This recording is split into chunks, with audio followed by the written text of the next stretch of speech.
కోటి మృతిపై power star ట్విట్టర్లో స్పందించారు. కోటి కుటుంబ సభ్యులకు సానుభూతి తెలియజేశారు. ప్రస్తుత పరిస్థితుల్లో ప్రత్యేక హోదాపై స్పందించలేనన్నారు. ప్రత్యేక హోదాపై స్పందించకుండా తనను తాను నియంత్రించుకుంటున్నట్లు తెలిపారు పవన్ కళ్యాణ్ ట్విట్టర్ వ్యాఖ్యలకు సంబంధించి మరింత సమాచారం మా కరెస్పాండెంట్ సతీష్ అందిస్తారు. సతీష్, చెప్పండి, పవన్ ట్వీట్స్ ఎలా ఉన్నాయి? ఇప్పుడు స్పందించలేను అని పవన్ అంటున్నారు, ఎందుకని?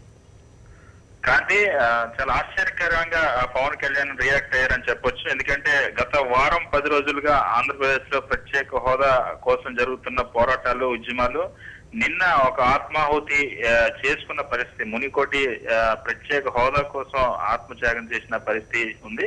రాష్ట్ర వ్యాప్తంగా ఉద్విగ్నమైన పరిస్థితి నెలకొన్న నేపథ్యంలో పవన్ కళ్యాణ్ ఈ రోజు మృతి చెందిన మునుకోటి కుటుంబానికి సంతాపం తెలిపారు. ఆయన కుటుంబ సభ్యులకి సానుభూతి తెలియజేశారు. అయితే అదే సమయంలో ఒక కామెంట్ చేశారు. దానికి సంబంధించి I'm restraining myself from speaking further on AP special status in a volatile situation like this which caused his death అని. అంటే ఈ సమయంలో ఆ చావుకు దారితీసిన పరిస్థితుల్లో నేను ప్రత్యేక హోదాపై మాట్లాడలేకపోతున్నాను, నన్ను నేను నియంత్రించుకుంటున్నానని చెప్పారు. అంటే వాస్తవానికి ప్రత్యేక హోదాపై పవన్ కళ్యాణ్ ఎందుకు ప్రశ్నించడం లేదన్న ఒక విమర్శ సర్వత్రా వినిపిస్తుంది.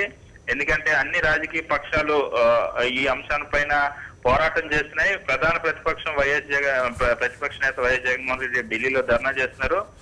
ఏదైతే ప్రత్యేక హోదాకు సంబంధించి తీసుకొచ్చే బాధ్యత బీజేపీ పైన, టీడీపీ పైన ఉంది. ఆ రెండు పార్టీలకు ఓట్లు వేయించిన వ్యక్తి పవన్ కళ్యాణ్, జనసేన అధినేత కనుక ఖచ్చితంగా ఈ అంశం పైన పవన్ కళ్యాణ్ పై కూడా విమర్శలు వస్తున్నాయి. ఇటువంటి నేపథ్యంలో అంతేకాకుండా కొద్ది రోజుల కిందట ఏపీకి సంబంధించిన ఎంపీలు ఎందుకు ప్రత్యేక హోదా గురించి మాట్లాడటం లేదు, వాళ్ళు వ్యాపారాలు చేసుకుంటున్నారు తప్ప రాష్ట్ర ప్రయోజనాలు మీకు పట్టవా అని చెప్పి ప్రశ్నించిన పవన్ కళ్యాణ్ ఆ తర్వాత ఇవాళ వరకు కూడా దానికి సంబంధించి ఎటువంటి ప్రకటన చేయలేదు. అంతేకాకుండా ప్రత్యేక హోదా కోసం తాను ఏం చేస్తానని కూడా ఎక్కడ ప్రకటించలేదు. కానీ ఈ 10 రోజుల నుండి, గత వారం రోజుల నుండి ఉద్యమాలు పెరుగుతున్నాయి. అంతేకాకుండా రేపు ఢిల్లీలో కూడా ధర్నా జరగబోతుంది. ఇంకోవైపు పార్లమెంట్ లో కూడా కేంద్ర మంత్రులు ప్రత్యేక హోదా ఇచ్చేది లేదని స్పష్టంగా చెప్పిన నేపథ్యంలో పవన్ కళ్యాణ్ మాట్లాడకపోవడం, ఇప్పుడు నిన్న మునికోట ఆత్మహత్య చేసుకున్న తర్వాత కూడా ఇవాళ కూడా తను మాట్లాడుతూ నన్ను నేను నియంత్రించుకుంటున్నా, ప్రత్యేక హోదాకు సంబంధించి నేనే కామెంట్ చేయలేకపోతున్నానని చెప్పడం అన్నది కాస్త ఆశ్చర్యంగానే ఉన్నది. రాజకీయ వర్గాల్లో విస్మయం కలిగిస్తుంది ఈ ప్రకటన. ఎందుకంటే పవన్ కళ్యాణ్ ప్రశ్నిస్తానన్నాడు, ప్రశ్నించడం కోసం తన పార్టీ పెట్టారని చెప్పిన వ్యక్తి ఇవాళ నేను మాట్లాడలేకపోతున్నాను, ఇప్పట్లో నేను ప్రశ్నించలేనన్న ఒక అర్థం వచ్చేలా మాట్లాడటాన్ని అన్ని వర్గాలు కూడా విమర్శిస్తున్నాయి. ఎందుకంటే ఇంత పరిస్థితి ఉద్విగ్నం మారింది. రాష్ట్రంలో అన్ని రాజకీయ పార్టీలతో పాటు ప్రజా సంఘాలు, ప్రజలు కూడా స్పెషల్ స్టేటస్ గురించి ఆలోచిస్తున్నారు. ఓవైపు కేంద్రం చాలా కేటగిరికల్ గా చెప్తుంది ప్రత్యేక హోదా ఇచ్చేదే లేదు, ఏ స్టేట్ కి కూడా ఇవ్వలేమని చెప్పి పార్లమెంట్ సాక్షిగా ప్రకటన చేసింది. ప్రత్యేక సాయం కావాలంటే ఇస్తాను తప్ప ప్రత్యేక ప్యాకేజ్ ఇచ్చేది లేదని చెప్తున్నారు. తిరుపతి వేదికగా ప్రస్తుత ప్రధాని నరేంద్ర మోడీ ఎన్నికల సమయంలో చంద్రబాబు, పవన్ కళ్యాణ్ సమక్షంలో చేసిన ప్రకటన ఇప్పుడు అన్ని రాజకీయ పార్టీలు కూడా గుర్తు చేస్తున్నాయి.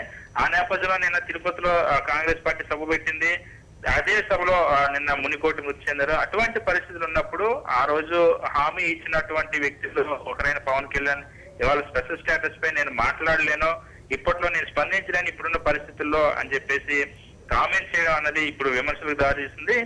గత కొద్ది రోజులుగా తన గబ్బర్ సింగ్ 2 సంబంధించిన సినిమా షూటింగ్ లో ఉన్న పవన్ కళ్యాణ్ ఇవాళ ట్వీట్ చేశారు. నిన్న కూడా దీనికి సంబంధించి ఎటువంటి రియాక్ట్ అవ్వలేదు. ఇవాళ మునికోటి మృతి చెందిన తర్వాత మాత్రమే ప్రత్యేక హోదాకు సంబంధించి కానీ, ఆ ఘటనకు సంబంధించి కానీ స్పందించారు. అయితే బాధ్యతాయుతమైన ఒక రాజకీయ పార్టీని స్థాపించి ప్రశ్నించడానికి వస్తానని చెప్పిన పవన్ కళ్యాణ్ కొద్ది రోజుల కిందట ఎంపీలు ప్రశ్నించి ఇవాళ ఇంత జరిగిన తర్వాత మళ్ళీ నేను మాట్లాడలేనని చెప్పడాన్ని రాజకీయ నేతలు విస్మయం కలిగించిన ప్రకటన, ఆశ్చర్యకరమైన ప్రకటనగా పరిగణిస్తున్నారు. క్రాంతి. ఓకే సతీష్.